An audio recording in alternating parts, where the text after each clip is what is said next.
నా సొంతం రాదురా ఏ విజయం నీ కోసం నా కోసం ఎటుపోదురా నువ్వు చేసిన కష్టం ఎప్పటికైనా సొంతం కాలంతో పయనించేవాడికి కానిది ఏముంది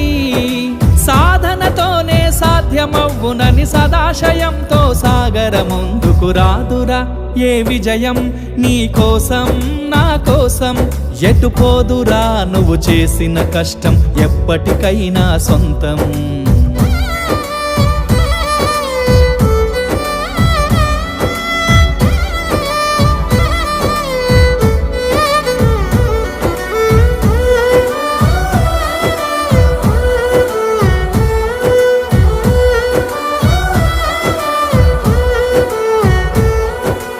ఆకాశంలో అలలాగా పోయే ఆ పక్షులనే చూడు అనుకున్న